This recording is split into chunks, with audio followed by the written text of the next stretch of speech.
오케이, 민수기 이야기를 지난주에 시작을 했는데요. 민수기 이제 전체적인 내용을 약간 요약을 하자면 말씀드렸지만 출애굽기에서는 그 홍해가 막 갈라지고 막 이스라엘 백성들이 탈출하죠. 그렇죠? 그러고 나서 어느 산에 가죠, 여러분? 시내산에 갑니다. 시내산 굉장히 오래 있었어요. 왜요? 거기서 뭐 해야 돼서요? 그렇죠. 하나님을 만나야 돼서 그래요. 하나님을 만나는 일이 그곳에서 일어나는 거예요. 그런 일이 일어난 다음에 하나님을 만나고 나서 무슨 일이 벌어졌냐면 하나님께서 뭘 만들려고 그래요? 성막, 회막, 그걸 만들려고 그래요. 그렇죠? 그리고 성막과 회막을 만드는 지시 내리는 내용과 만드는 중간 사이에 우리 예쁜 친구들이 뭐 만들죠? 금송아지. 그렇죠? 왜요? 왜냐면 예술적이라 그래요. 요즘에 어떤 분이 이런 시리즈를 한다 그러더라고요. 예술에 대해서.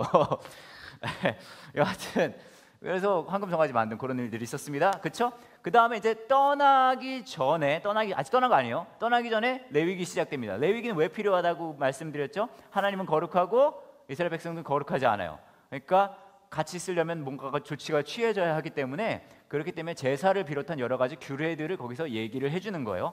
그러고 나서 이제 언제 출발을 하냐 하면 민수기에서 출발을 하는 거예요. 그렇죠? 민수기에서 출발을 하는데, 전에도 말씀드렸지만 민수기 10장에서 출발해요. 민수기 10장. 그러니까 무진장 오래 있었던 거죠.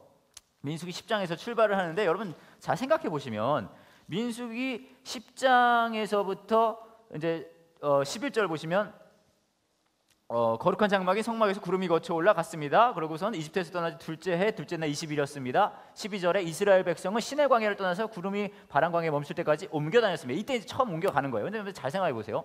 제가 민수기 이야기를 하면서 굉장히 중요한 한 사건이 두 번 있었다 그랬어요. 그 사건이 뭐냐 하면 인구조사였어요. 그렇죠? 인구조사.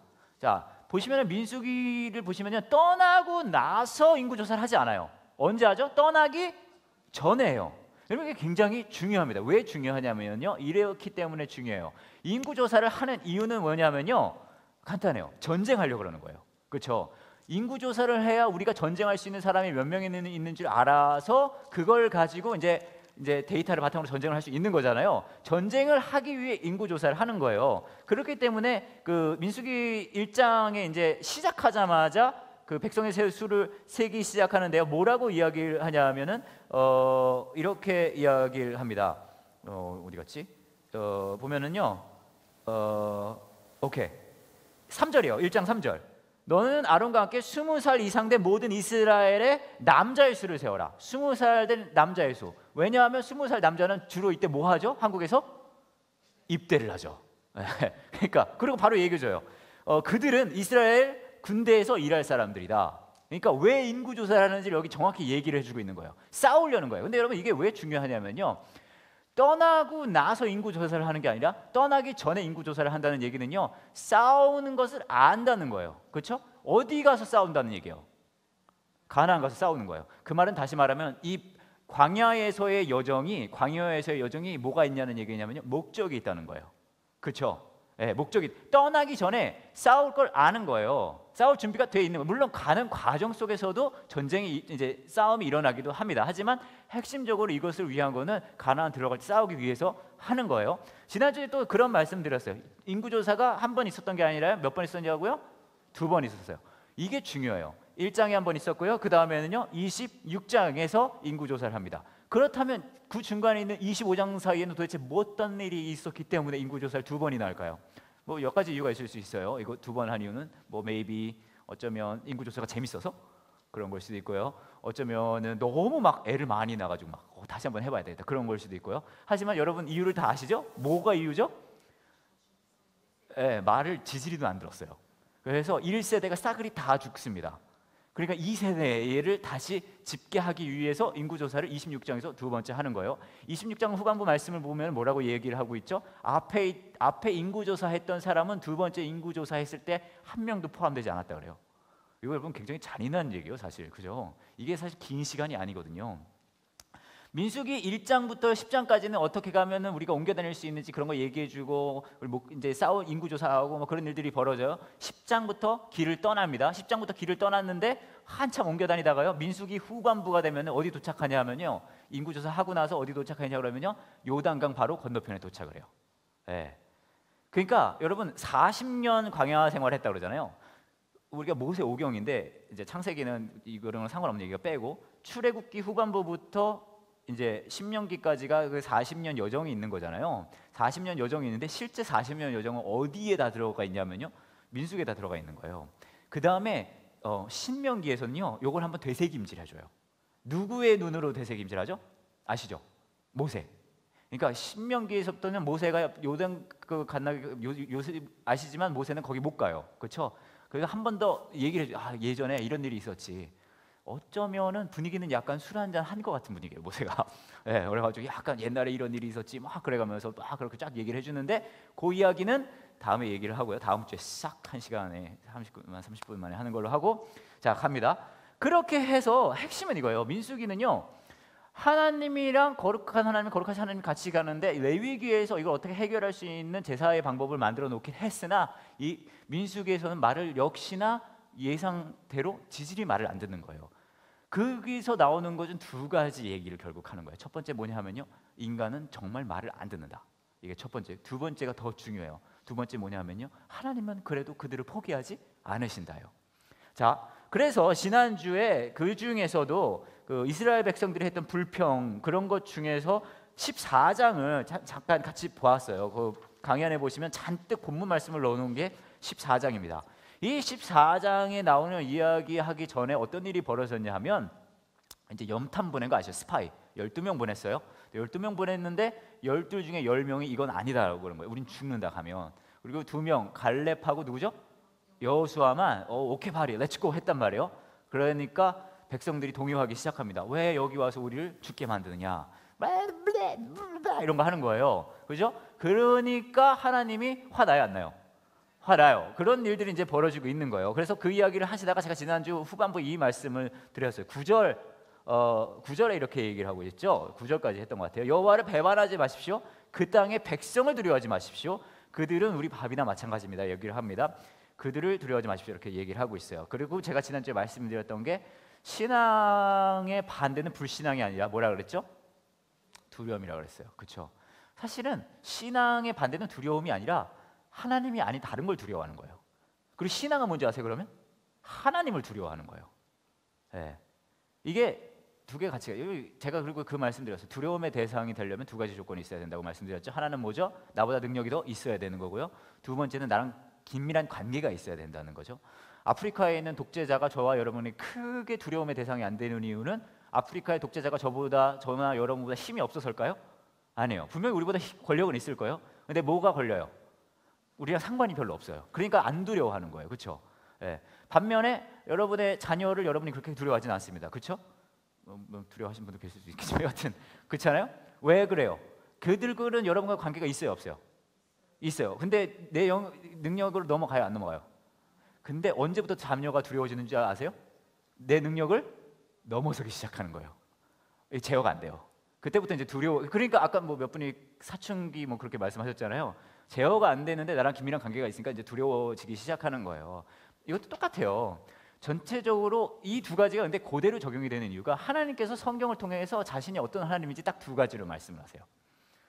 뭐냐면 이거는 제가 예전에 말씀드렸던 레위기 시작할 때 말씀드렸던 그 사랑의 하나님과 공의 하나님이랑 같이 갈 수도 있는 거거든요. 잘 들어보세요. 하나님은 두 가지로 우리한테 소개를 하는 게, 늘 하나님은 자기를 소개할 때 옛날 일을 끄집어냅니다. 기억하시죠? 제가 이야기 많이 드렸어요. 왜요? 하나님이 옛날 일에 집착하는 하나님이라서요?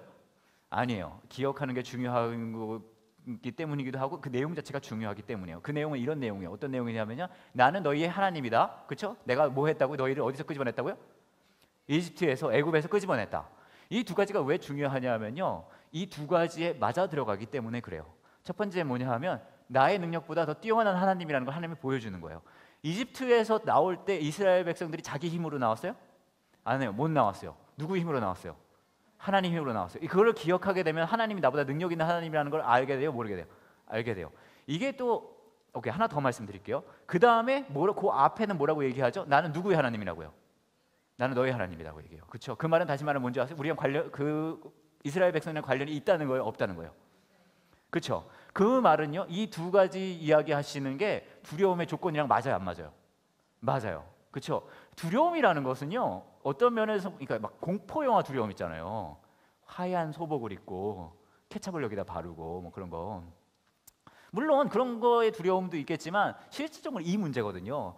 성경에서 나오는 하나님은 계속 이야기를 해주는 거예요. 그래서 아까 말씀드렸듯이 신앙은 불신앙은 하나님이 아닌 걸 두려워하는 거고, 신앙은 뭐예요? 하나님을 두려워하는 거예요. 여러분 굉장히 재밌는 게 뭐냐면요, 이것이 드라마틱하게 나오는 장면 중에 하나가 그 홍해를 갈랐을 때요. 그 말씀을 보시면요, 14장이거든요. 출애굽기 14장. 뒤에서 막 이집트 군사들 쫓아옵니다. 앞에 홍해가 있어요. 그때 이스라엘 백성들을 표현할 때 두려워했다는 표현을 써요, 성경에서. 근데 누굴 두려워한다는 표현을 썼을까요? 이집트 군사를 두려워한다는 표현을 썼어요. 근데 거기서 하나님이 해결해 주잖아요. 이거 열어요, 그렇죠? 지나갔어요. 다 죽었어요. 그래 정말 재밌는 건 뭔지 아세요? 그러고 나서 이스라엘 백성들이 모두 즐거워하고 행복했습니다라는 표현만 쓰는 게 아니라 뭐 하는 줄 아세요? 두려워한다는 표현을 그대로 써요. 대신 뭐가 바뀌는 줄 아세요? 대상이 바뀌어요. 그러니까 경외하는 거예요. 와, 나보다 능력이 더 크시구나. 와, 나보다 근데 모든 우리 세상 삶 속에 두려움이라는 것들은 적용점은 여기에 다 적용이 돼요. 왜 이스라엘 백성들이 이집트 군사를 두려워했을까요? 간단해요. 나의 능력보다 크고 내가 지금 죽을 연관이 깊게 있기 때문에 그래요. 근데 그 두려움의 대상이 하나님으로 바뀌고 나서는 이집트 군사를 더 이상 두려워하지 않아요. 다 죽기도 했지만. 왠지 아세요? 간단해요. 왜냐하면 나의 하나님의 능력이 이 능력보다 커요, 작아요? 큰 거예요. 그러니까 결국 신앙은 그거 하나예요. 그거 하나. 그렇기 때문에 제가 초반에 말씀드렸던 게 신앙의 반대는 뭐라고요? 두려움인 거예요. 다른 걸 두려워하는 거. 자, 그렇다면 어떻게 여기에 자세를 취해야 됩니까? 난 왜 또 두려워해? 멍충물이 막 이래야 돼요? 예? 막 그러면서 물론 그런 것도 필요하지만 핵심은 이거예요. 하나님이 나타나실 때마다, 하나님이 자기를 소개할 때마다 내가 너희의 하나님이고 내가 너희를 이집트에서 구해냈다는 걸 가르쳐주는 이유는 뭐냐 하면요, 기억하라는 거예요. 그렇죠? 하나님이 얼마나 크신 분이신지, 나를 얼마나 사랑하시는 분이신지. 그렇죠? 거기서부터 다시 출발하고 이거를 신앙생활에 적용하면 똑같아요. 여러분 삶에 두려움이 만끽되어지는 상황이 와요, 안 와요? 오지 않아요? 오잖아요. 그렇죠? 저도 되게 자주 와요. 네, 오잖아요. 다 와요. 다 오는데 적용점은 뭐냐면, 신앙의 사람은 하지만 하나님이 내 삶 속에서 이렇게 계속 일을 해주셨구나 하고 다시 힘을 내고 가는 거예요. 또 막 괴로워하다가 또 기억하고 또 가고 그렇게 하는 거예요. 자, 하지만 여기로 다시 돌아와서 이스라엘 백성들이 이제 거기를 두려워해서 이제 움직이고 싶어하지 않는 거예요. 그 이야기를 지금 하고 있잖아요. 그렇죠? 계속합니다. 그러고 나니 그렇게 얘기를 하는 거예요. 두려워하지 마십시오. 그러나 모든 무리는 그들을 돌로 쳐서 죽이려고 했습니다. 그때 여호와의 영광이 회막에서 이스라엘 백성에게 영광이 쫙 나타났대요. 같은 얘기를 하는 거예요. 니들 가운데 기적을 일으켰는데 네 백성이 언제까지 나를 멸시할 것이냐? 언제까지 나를 믿지 않을 것이냐? 내가 이들에게 끔찍한 병을 내려서 이들을 없애버리겠다. 하나님 화가 났어요. 그렇죠? 그런데 모세가 이때 기도하는 게 굉장히 흥미로워요. 여러분, 출애굽기 그때 우리 친구들이 예쁜 거 하나 만들었을 때 그거 많이 기억나시죠? 그때 하나님은 그게 화났어요. 그걸 어떻게 하려고 그랬죠? 내가 얘네를 다 죽여버리고 모세로 너로 해서 다시 한번 내가 해보겠다 했더니 모세가 의리모세, 그렇죠? 하나님 봐주세요. 그렇게 기도했어요. 그거 기억나시죠? 또 비슷한 상황이에요. 근데 또 비슷하게 전개가 돼요. 이집트 사람이 이 땅에 사는 사람들에게 이 일에 대해 말할 것입니다. 그들은 이미 여호와에 대해 알고 있습니다. 그들은 여호와께서 여호와의 백성과 함께 계시는 걸 알고 있습니다. 그들이 여호와께서 얼굴 마주했다는 것을 알고 있습니다. 그들은 여호와의 구름 여호와의 백성이 머무는 것, 여호와께서 낮에는 구름으로 밤에는 불로 여호와의 백성을 인도하시는 것도 알고 있습니다. 나라들이 여호와의 능력을 들어 알고 있습니다. 만약 여호와께서 여호와의 백성을 단번에 죽이신다면, 앞에 이 긴 이야기를 한 이유는 이 뒤에 있는 거예요. 여호와는 자기 백성을 약속한 땅으로 데려갈 힘이 없어서 광야에 죽어버렸다고 말할 것입니다. 모세는 제가 보니까 딜을 할 줄 알아요. 하나님의 뭐 이런 말하면 좀 하나님한테 미안해. 하면 약점이요 이게. 하나님의 약점이 뭔지 아세요? 하나님이 하나님이라는 거예요. 이게 그거예요. 하나님 하나님이잖아요. 그 얘기를 하는 거잖아요. 그렇죠? 이거 기억해 두세요. 하나님이 하나님이라는 거 중요합니다. 또 가요. 그러므로 나 여호와시여 이제 주의 큰 힘을 보여주십시오. 전에 말씀하신 대로 해주십시오. 여호와께서는 이거 기억하실 거예요. 출애굽기 할 때 이야기 드렸습니다. 여호와께서는 나는 그리 쉽게 노하지 않는다. 나는 한결같은 사랑의 하나님이다. 나는 허물과 죄를 용서해 준다. 하지만 나는 죄를 그냥 보아 넘기진 않는다. 나는 죄 지은 뿐만 아니라 4대 자손에게도 벌을 내린다라고 말씀하셨습니다. 여기의 핵심은 이거예요. 나는 그리 쉽게 노하지 않는다. 나는 한결같은 사랑의 하나님이다. 여러분 기억하시는지 모르겠지만 출애굽기에서 우리 친구들 황금 송아지 만들었을 때 모세도 같은 기도했어요. 기억나세요? 그렇죠? 그때도 하나님은 한결같은, 노하는데 느리시고, 그렇죠? 노하는데 느리시고 한결같은 하나님이십니다. 그 얘기를 했어요. 19절에 보면 똑같은 얘기예요. 주의 한결같은 사랑을 베풀어 주십시오. 그럼 용서해달라고 이야기를 합니다. 자, 출애굽기 그때 금송아지 만들 때도 같은 얘기였어요. 다 죽을 뻔했는데 모세가 무슨 얘기했죠? 우리가 잘해서가 아니라 뭐 때문에 용서해달라고 그래요. 하나님은 그런 하나님이잖아요. 하나님께서는 한결같은 사랑을 가진 하나님이잖아요. 그런 얘기를 제가 드렸어요. 같은 내용이에요. 여기 한결같은 하나님이라는 내용이 2번 연속으로 나오잖아요. 18절과 19절에 나는 그리 쉽게 노하지 않는다. 나는 한결같은 사랑의 하나님이다 라는 것을 하나님께서 얘기했다는 거예요. 그렇죠? 모세가 지적했어요. 하나님 그렇게 얘기했잖아요. 그렇죠? 19절에 이렇게 얘기해요. 그렇기 때문에 주의 한결같은 사랑을 베풀어 주십시오 라고 얘기를 합니다.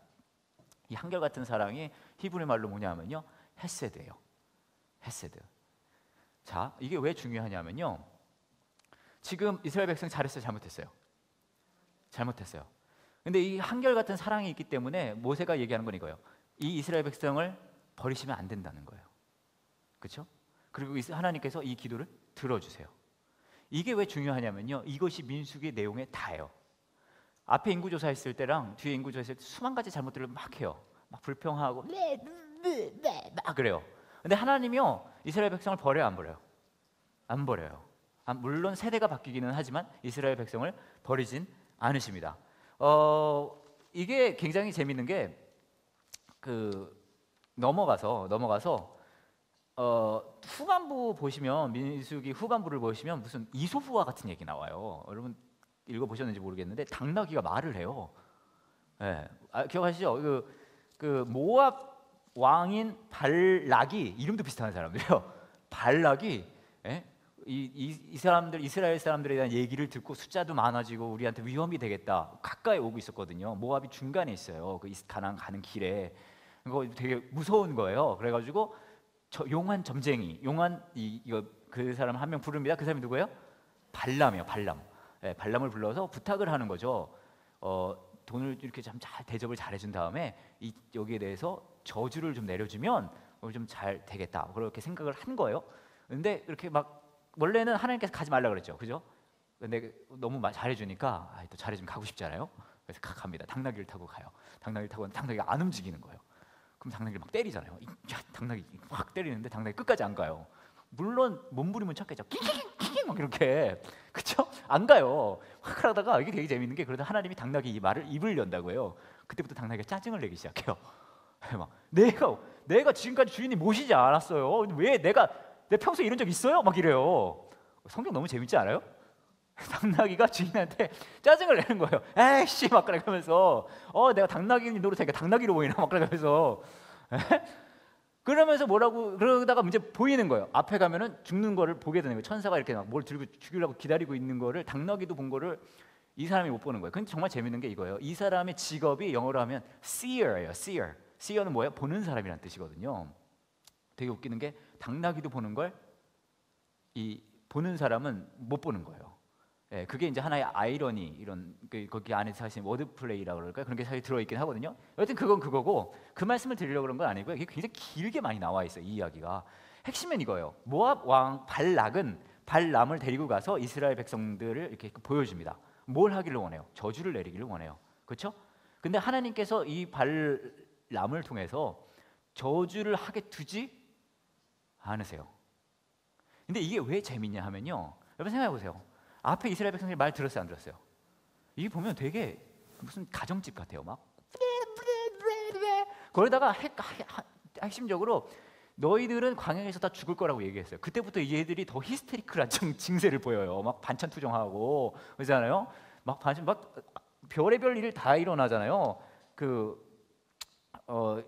나중에 보시면은 매출이 그때 했을 때는 막 70명이 막 예언을 막 하기 시작하다가요, 이 막 매출이 막 날라오고 그러다가 그 사람들 다 죽고 막 난리 나요. 그럼 막 그런 일들이 막 일어나는데 전체적인 내용을 그 내용들을 보면 하나님이 이 사람들 싫어할 것 같잖아요. 그렇지 않아요? 내용 보면 진짜 이것들 지질이 말 안 된다 싫어할 것 같은 내용이 막 나와요. 근데 재밌는 건 뭐냐면요, 이방인의 입을 통해서 얼마나 하나님이 이들을 사랑하는지를 얘기를 해줘요. 이게 민수기라는 책의 핵심이에요. 뭐냐 하면 니들 그렇게 말 안 듣지만 난 너희를 포기하지 않겠다요. 이게 뭔지 아세요? 헤세드예요. 신실하심. 그 발람의 예언을 몇 가지 읽어드려 보면 많지만 첫 번째 예언은 이렇게 얘기해요. 하나님은 사람이 아니시니 거짓말하지 않으신다. 하나님은 인간이 아니시니 마음을 바꾸지 않으신다. 하나님은 말씀하신 것은 이루어지며 약속하신 것은 지키신다. 이게 뭐예요? 이게 헤세드예요. 우리는 말을 안 들어도 하나님은 약속을 지키세요. 하나님께서 나에게 저들을 축복하라고 말씀하셨으니 내가 그것을 바꿀 수 없다.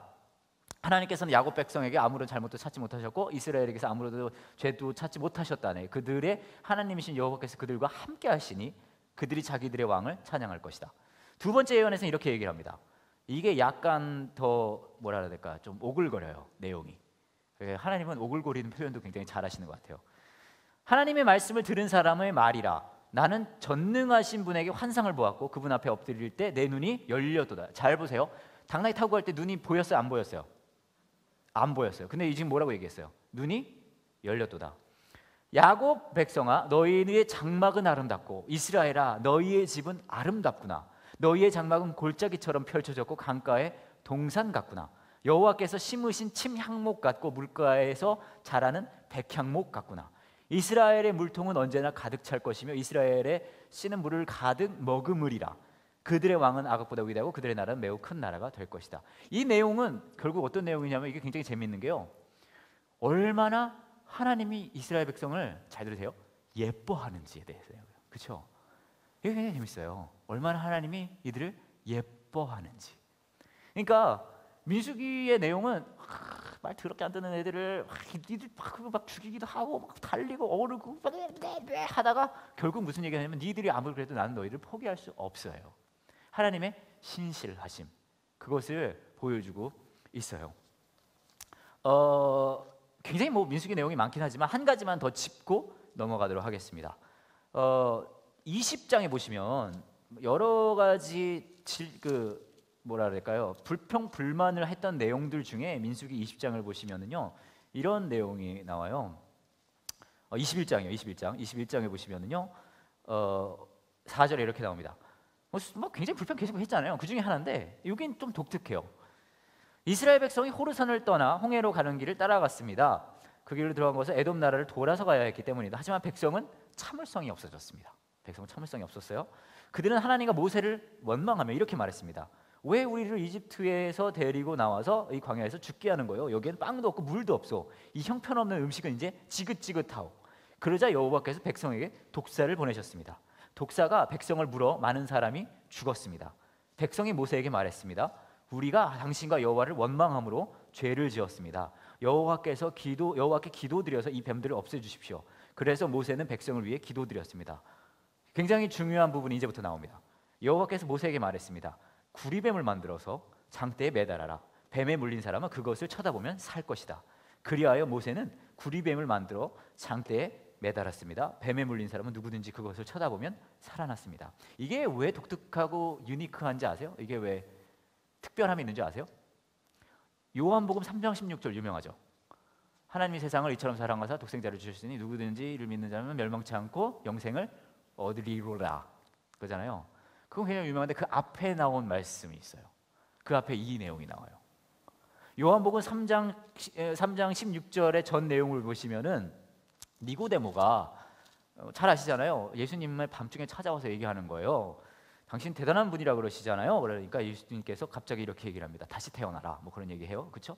그러면서 줄은 얘기를 쭈르르르륵 하다가 유명한 3장 16절의 이야기를 하기 전에 어떤 이야기를 하냐면 이런 이야기를 합니다. 요한복음 3장 16절의 이야기를 하기 전에 어디서부터 읽을까요? 이 내용은 14절부터 나오긴 하는데 13절, 14절 그냥 14절 읽을게요. 모세가 광야에서 뱀을 높이 들었던 것처럼 인자도 들려야 한다. 이렇게 나와요. 그렇죠? 이게 언제적 얘기인가요? 저와 여러분이 금방 읽은 민수기에 나오는 이 이야기예요. 근데 여러분 이게 굉장히 재미있는 게 흥미로운 사실인 것이 뭐냐면 이 백성들이 막 지긋지긋합니다. 막 이렇게요. 그러니까 독사가 와서 독사는 뭐예요? 동물의 종류가 독사 뭐죠? 뱀이요. 그렇죠? 뱀이 이 땅에 와서 물어서 인간을 괴롭힙니다. 그렇죠? 인간을 막 괴롭히는데 그때 막 괴로워할 때 백성들이 하니까 이 구리뱀을 만들어서 올려가지고 보면은 모두 살게 합니다. 그렇죠? 인간이 처음 죄를 졌을 때 어떤 동물이 관여를 하죠? 뱀이 관여를 해요. 그렇죠? 그리고서는 여자에게 줬던 저주 중에 하나가 남자인가요? 뱀에게 줬던 저주 중에 하나가 이거예요. 그 뒤꿈치를 뱀인가 여자인가 여튼 물어요. 물면은 여자의 아들이 이렇게 얘기해요. 여자의 아들이 그 머리를 부술 거라고 얘기해요. 많은 신학자들이 그것이 가장 처음 선포된 복음이라고 얘기해요. 여자의 아들이 뱀의 머리를 부술 것이다. 근데 이 구리뱀의 이 사건이 약간 그것을 뭐라 해야 될까요? 은유적으로 표현해내고 있는 거예요. 그러니까 신약의 구원사적인 면에서 봤을 때 어떤 면에서는 그 연결점적인 역할을 한다는 거죠. 그러고 나서 구리뱀으로 만들어서 이렇게 높이 세워서 그것을 보는 사람마다 살 수 있다고 이야기를 합니다. 자, 그렇다면 예수님이랑 구리뱀이랑 무슨 상관이 있을까요? 예수님께서는 누구의 죄 때문에 죽으시죠? 우리의 죄 때문에 죽으시죠. 그러니까 아름다운 모습으로 이렇게 막 아름답게 막 그런 게 아니에요. 그 죄의 모습 그 자체로 이렇게 해서 볼 수 있게 해주고. 하지만 이 이야기도 굉장히 중요한데 이것이 역시 또 다시 한번 보여주는 건 뭐냐면 전체적인 맥락을 그대로 보여주는 거예요. 뭐냐면 인간은 하나님에서 멀어집니다. 하지만 하나님은 인간을 포기하지 않는다는 내용이에요. 그 이야기가 계속 나오고 있습니다. 이게 왜 중요하냐면 사실은 이 민수기 내용이요 되게 알까리한 거 되게 많아요. 보면 저도 이제 준비를 하면서 5장을 보시면요 무슨 내용이냐면 되게 웃겼어요. 약간 사랑과 전쟁 느낌 나는 내용이 있는데 5장을 보시면은 그 후반부에 이 남편 이제 아내가 남편 몰래 바람을 폈다고 남편이 생각을 한다고 하면은 그 여자를 제사장 앞에 데려와 가지고요 이렇게 섞은 물을 마시라고 하는 거예요. 그래서 몸에 이상이 생기면은 그 사람은 간음을 한 게 확실하고 멀쩡하면은 괜찮은 거다. 이런 내용이 여기 들어 있어요. 저 이제 이제 이걸 하나를 그냥 예를 들었지만 전체적인 내용을 볼 때 그런 여러 가지 내용들이 많이 들어 있거든요. 자세히 보면 사실 이런 걸 보면 이것은 어떻게 말이 됩니까? 그러면 지금도 우리가 배우자가 바람을 핀 것 같다고 하면 이렇게 뭘 섞은 걸 먹여야 됩니까? 청산가리 같은 거 그런 거?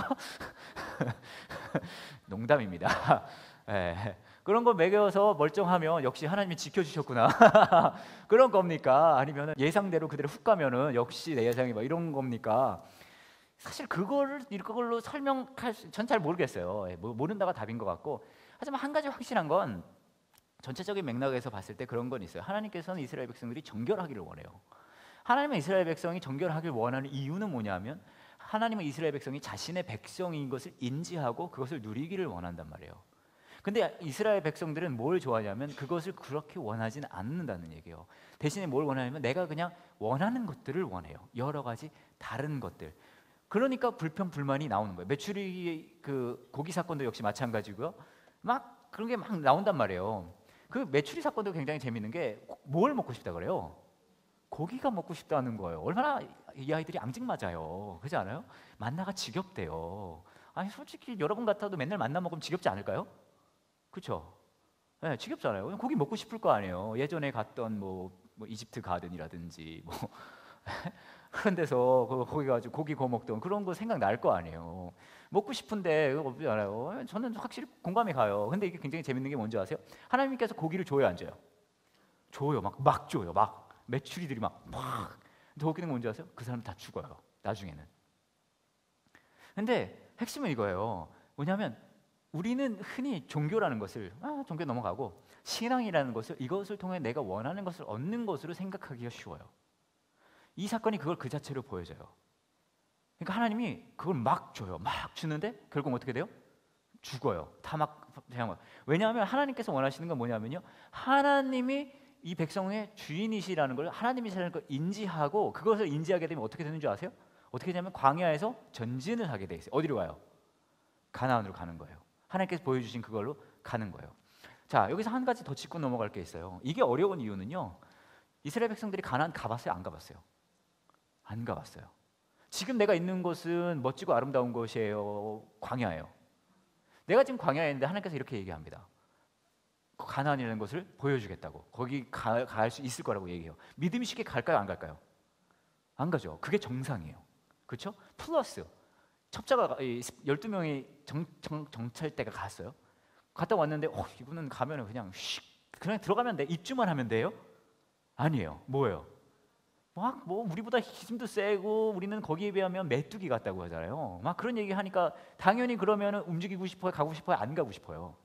안 가고 싶어요. 여러분 이런 걸 묵상하실 때 나는 이런 사람들과 동화시켜야 돼. 맞다. 난 이 사람들이 이해가 된다. 예? 너무 좋지 않아요?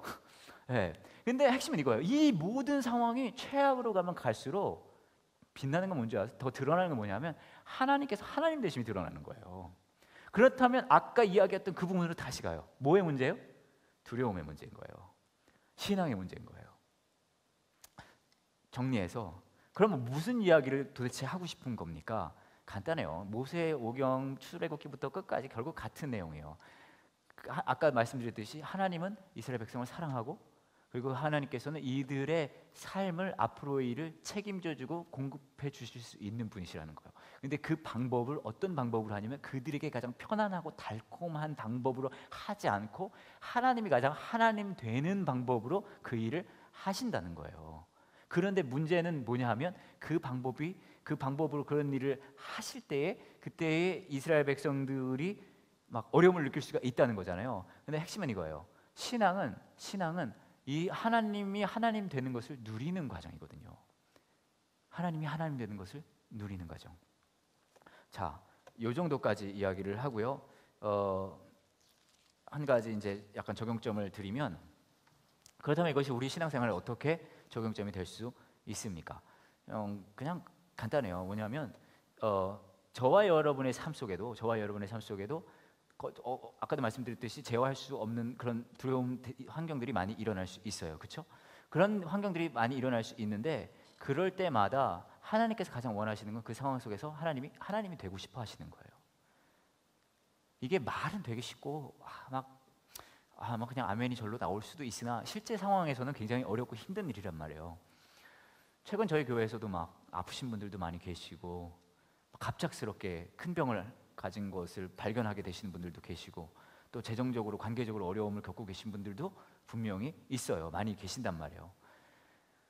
한 가지는 분명해요. 제가 늘 느끼는 건데, 하나님을 믿는다고 이 모든 일들이 전혀 일어나지 않는다거나 모든 일이 잘 되거나 그러지는 않는 것 같아요. 이거는 수많은 임상실험을 통해서 증명된 결과예요. 그 임상실험을 어디서 언제 했습니까? 옆에 계신 분을 보시면 알 수 있어요. 그건 맞아요. 근데 핵심은 이거예요. 그 모든 과정 속에서 물론 우리가 볼 때는 이렇게 되면 완전 끝장나는 거 아닙니까? 이렇게 되면 완전 절망 아닙니까? 라는 상황임에도 불구하고 그 상황에서도 하나님은 하나님 되시는 것이 우리 삶 속에 가장 중요하다는 거예요. 근데 되게 힘들어요. 왜냐하면 나의 편안함과 나의 안정과 하나님이 당연히 나에게 해주셔야 되는 그 모든 것들을 포기하면서까지 하나님이 하나님 되신 것을 내게 하나님이 인정하기를 원한다는 것 자체가 무지무지 어려운 일이거든요. 근데 여기는 한 가지 전제를 인정할 때만 가능해져요. 뭐냐 하면 하나님은 나보다, 같은 얘기예요. 두려움에 대한 얘기. 나보다 크신 분이시고 나를 어떻게 하시는 분이시라고요? 사랑하시는 분이시라는 거. 그렇기 때문에 십자가의 구속사가 중요해요. 왜냐하면 십자가는 그것을 가장 절정으로 보여줬거든요. 우리가 그런 상황 속에 있을 때도 십자가를 보고 다시 힘을 얻을 수 있는 이유는 하나님께서 이렇게까지 나를 사랑하시는 분이시라는 것, 하나님께서 이렇게까지 나보다 크신 분이시라는 것을 다시 실감할 수 있기 때문에 그것이 이제 신앙의 하나의 가는 길이라고 말씀을 드릴 수 있겠습니다. 그냥 생각해보세요. 앞에 싸그리 다 막 하고 그 난리 부리고 막 보시면은 별일 다 막 땅이 벌어져서 확 삼키기도 해요. 다이나믹하지 않아요? 땅이 벌어져서 확 삼키기도 하고 막 난리 나잖아요. 그런데도 불구하고 다른 나라의 왕이 와서 저주를 하려고 하니까 내가 이들을 얼마나 사랑하는지를 하나님께서는 표현하시거든요. 얼마나 이게 바로 헤세드예요. 포기하지 않으시는 사랑. 이제 이 민수기 말씀을 보실 때 그런 것들을 이제 보시면은 이제 더 뭐랄까 이제 전체적인 그런 그림을 볼 수 있는, 그렇다고 말씀을 드릴 수 있을 것 같습니다. 오늘은 여기까지고요. 잠깐 같이 기도하실게요. 잠깐 같이 기도하실 때 이 시간 함께 잠깐 같이 기도할 텐데, 여러분도 여러분 삶 속에 여러 가지 어려움이 있을 수 있을 것 같아요. 재정의 어려움이 될 수도 있고, 건강의 어려움이 될 수도 있고, 가족 안에 어려움이 될 수도 있고, 어떤 분들에게는 과거의 상처나 어려움 있잖아요. 근데 그것을 우리가 이겨낼 수 있는 방법은 이 세상에 사실 없어요. 근데 하나님께서는 그걸 해결해 주시는 것을 넘어서서, 그것을 넘어서서 일하시는 분이시면서 또한 우리를 사랑하신 분이시라고 말씀하십니다. 잠깐 같이 기도하실 때에 나의 행동과 나의 못됨과 나의 온전치 못함을 상관없이 신실하신 그 하나님을 기억하시고, 다시 위로받으시고 다시 그 하나님을 좀 누리는 내가 될 수 있게 잠깐 같이 기도하시고 제가 기도하고 마치겠습니다. 이 시간에 저희가 기도합니다. 이스라엘 백성들이 끊임없이 하나님에서 벗어나려 하고, 또 그런 행동들을 했을 때 하나님께서 그들을 포기하지 않으셨고 그들을 사랑하신다고 말씀하십니다. 내 삶 속에 또 나의 온전치 못한 모습들이 있습니다, 하나님. 하지만 제가 잘나서가 아니라 하나님 나를 사랑하신다고 하시고, 하나님 신실하신 변치 않는 그 사랑으로 사랑하신다는 그 하나님의 사랑에 힘입어 이 시간 기도합니다. 내가 내 삶 속에서 강야와 같은 환경 속에서도 하나님과의 관계를 누리고 하나님의 자녀됨을 즐거워하는 내가 되기를 원합니다. 하나님 함께 해주세요. 도와주세요.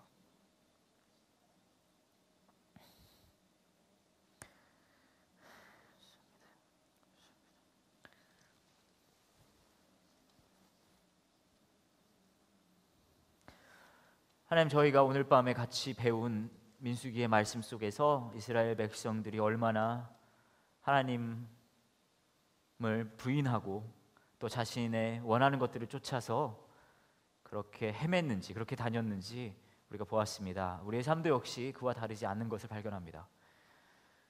하지만 우리가 잘나서가 아니라, 이스라엘 백성이 잘나서가 아니라 하나님께서 우리를 향하신, 또 그들을 향하신 놀라운 신실하신 사랑을 지키시기 위해 또 우리 하나님이 되신다고 말씀하십니다. 무엇보다 우리 삶 속에서 하나님이 우리의 하나님 되심을 누릴 수 있는 우리가 되기를 원합니다. 물론 다른 것들 우리 원하는 게 수만 가지 있는데요, 하나님 이왕이면 들어주시고요. 하지만 그 어떤 것도 하나님이 우리 하나님이 되는 것보다 커지는 것을 원치는 않습니다. 그리고 이곳에 모여있는 우리 교회 가족들의 삶 속에 또 여러 가지 모습의 어려움, 또 절망이 있겠지만 하나님께서 도와주세요. 이 마음에 말씀해 주셔서 하나님이 얼마나 이들을 사랑하시는지, 얼마나 우리의 상상 이상으로, 우리가 보는 것 이상으로 우리 삶 속에 일하시는 분이신지를 하나님께서 계속 말씀해 주세요. 우리는 되게 바보 같아서요, 하나님 무진장 빨리 잊어버립니다. 하지만 이스라엘 백성들이 그들의 눈을 들어 놋뱀을 보고 다시 살 수 있었던 것처럼 우리 역시 우리의 절망과 고통의 순간 속에 우리의 눈을 들어 우리를 위해 대신해서 죽으신 십자가의 예수 그리스도를 볼 수 있게 도와주세요. 얼마나 우리를 사랑하셨는지, 얼마나 우리를 잃고 싶지 않으셨는지, 그 신실한 변치 않는 사랑을 우리가 기억하고 다시 일어설 수 있는, 그것을 누릴 수 있는 우리가 되기를 원합니다. 우리를 위해서 죽는 것을 마다하지 아니하시고 매 순간순간 우리와 함께 하시고 우리의 참 구원자가 되시는 예수님 이름으로 기도합니다. 아멘.